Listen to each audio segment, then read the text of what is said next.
All right, so enough talk about Romeo. We're gonna have that podcast in a couple weeks, probably around 3 or 4 days before his decision. But right now, I want to talk about Wendell Carter a little bit. Obviously, the Duke freshman who, if he wasn't teammates with Marvin Bagley this year, probably would be a top 5 pick. But last I checked on ESPN.com, he's the number 6 pick in this year's draft, which is still pretty damn good. Um, but the thing with him is his dad really wants him to go to the NBA. He's set on the NBA, but his mom's the one holding him back, saying he would really benefit from another year of school. But my thinking is, have you ever seen a player really benefit from another year of school?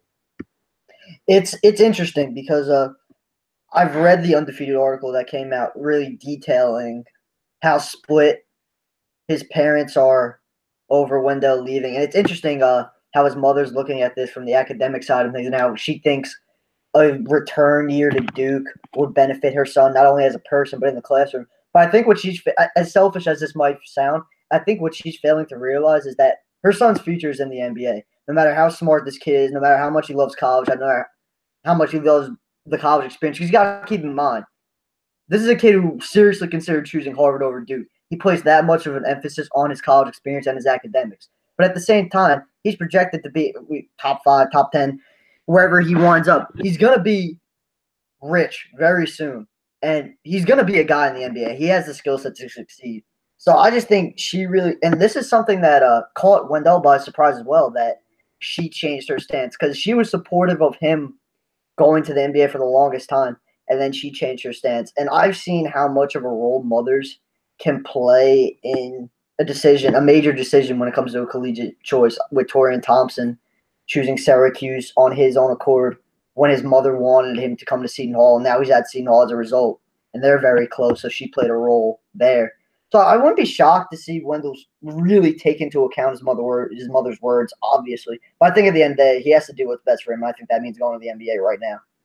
Yeah, I mean, obviously, with all that money waiting for him at the next level, um, it's really tough for him to really want to stay back. I mean, yes, Duke probably had, or as we read, had a huge influence on his life. He loved it there, loved everything about it, loved his teammates, loved Coach K, loved everyone on the coaching staff, everyone involved with the program. But he just needs to go get that money. Honestly, like it's just smart. What if he gets hurt? What if he just doesn't have a great year next year or something? Who knows? There's so many things that play into it.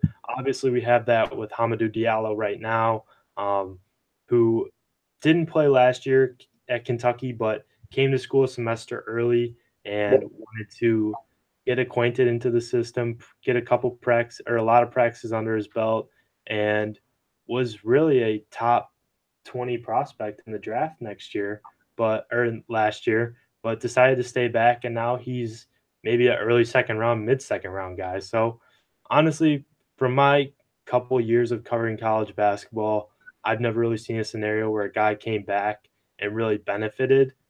Especially those top guys like Hamidou Diallo, man, he should have just went last year.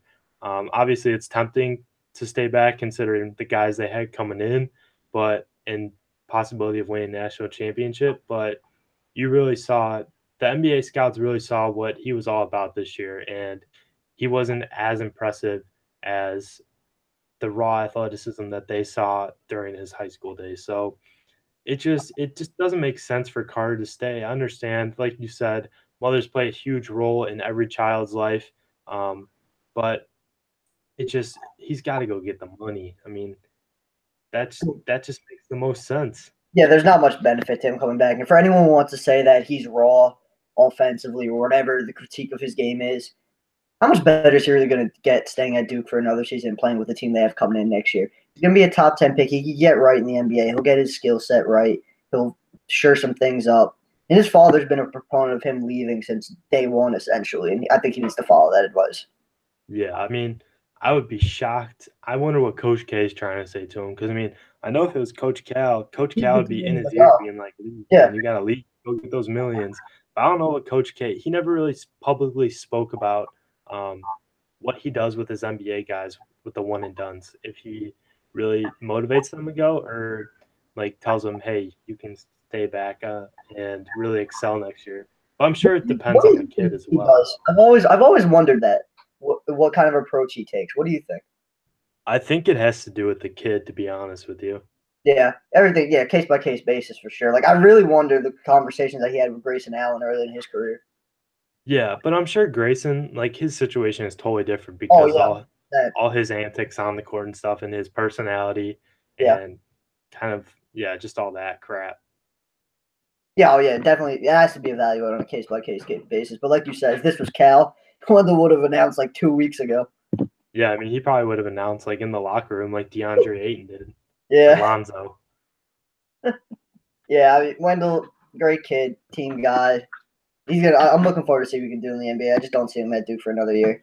Yeah, it doesn't add up. But so now that will conclude our talks with each other. We're gonna go straight into the episode with Rick Broering of the Musketeer Report. Thanks for listening, guys, and hope you enjoyed the interview.